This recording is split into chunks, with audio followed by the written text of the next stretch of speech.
Hi, I'm Tim Gideon for PCMag, and today we take an in-depth look at the Apple iPad, launching April 3rd. It doesn't come with much, just a sync cable and a power adapter. No earbuds, which is surprising given the minimum $500 price tag. On the top panel, we have an earphone jack and microphone. That's not a reset pin. And this is the power button. And on the right panel, this switch locks the accelerometer for when you don't want the screen to shift when you move the iPad. Below it, volume controls. The bottom panel speaker gets pretty loud, but don't expect serious bass, and in the center, the 30-pin connector for docking and computer sync. Browsing with Safari is fun and intuitive. You can zoom in and out just like on the iPhone, and a control on the toolbar allows you to open the most recent or popular sites you visited with one tap. For the most part, pages load quickly, although on my 802.11g router at home, it's not always lightning fast. My only real gripe is no flash support, still, which means no Hulu, and some sites with animation won't load. The Mail app is easy to set up with support for Microsoft Exchange, Gmail, Yahoo, AOL, and MobileMe, but unlike the others, Gmail won't push your mail unless you set it up via Microsoft Exchange. Since Exchange can only run one account at a time, you wouldn't be able to access your corporate email if you did that. That's more of a knock on Gmail than the Mail app, however. Saving attachments like photos is easy. They get filed away in the Photo app. You can download Word documents sent via email and convert them to Pages files too. Pages does a great job of making a near identical file. You do your work, save, and send it out again if you want as a Word doc via the Mail app. I typed my entire review this way. Speaking of the Photo app, it looks amazing. Photos are organized individually or by album, and you browse quickly using this scroll bar. You can also organize by events or places, which drops pins wherever your photos were taken. A great feature for travelers and maybe private detectives. You can also browse by events or faces.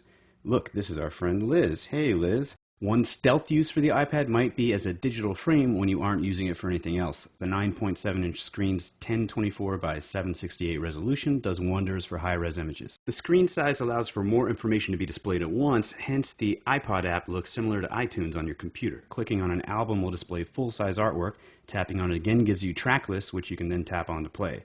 For some reason, Apple opted not to use Cover Flow, the horizontal browse by cover option that looks so cool on the iPhone and iPod Touch. Seems like it'd be a perfect fit here, but oh well. Of course, the iPad has iBooks, and they look great. It'll be interesting to see if the Kindle and other ebook readers stay in the game, or if Apple will dominate the market like they do the MP3 player market. You can search an iBook for anything, and if it finds what you're looking for, tapping the search result takes you to the page it's on. You can use the search tool for Google and Wikipedia results too. You can also copy images, create bookmarks by tapping and holding on a word, and later you can navigate by the table of contents or your bookmark list. You saw me make that one. The store is hidden behind the virtual bookshelf, and there will be around 60,000 titles available at launch. You can even download a book sample for free, just like I just did, and peruse a couple chapters to see if you like it. By the way, you have to download the iBook app. It's not preloaded on the iPad, but it is free. The Maps app is one of my favorites. Search a location and search for what you want to find there. In this case, bars near Yankee Stadium. Pins drop, you select one, and you get more info. You can even monitor traffic conditions on this app. Not bad. Keynote is one of 3 iWork apps. I'm not an expert with PowerPoint, but I made a presentation, granted a pretty weak one here, within a few minutes. Numbers is for creating good-looking spreadsheets. I found it a bit less intuitive than Keynote. And Pages, which we checked out earlier, was mindlessly easy. All 3 iWork apps are $9.99. We checked some beta versions of third-party iPad apps, and they're pretty impressive. The Marvel app will guide you bubble by dialogue bubble through a comic book if you wish, or you can just zoom in on images. This periodic table app blew my mind. If I had this when I was a kid, maybe I would have been a better student.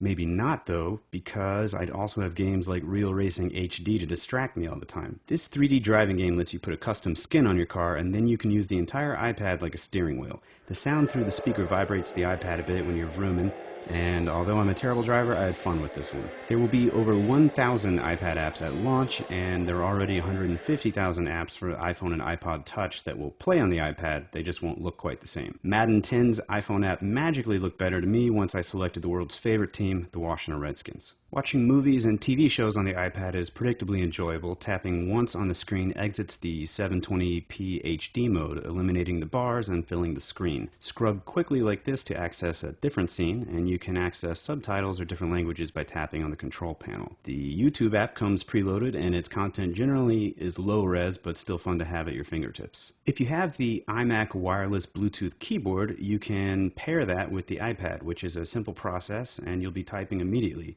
But you cannot pair the Magic Mouse or any other mouse for that matter.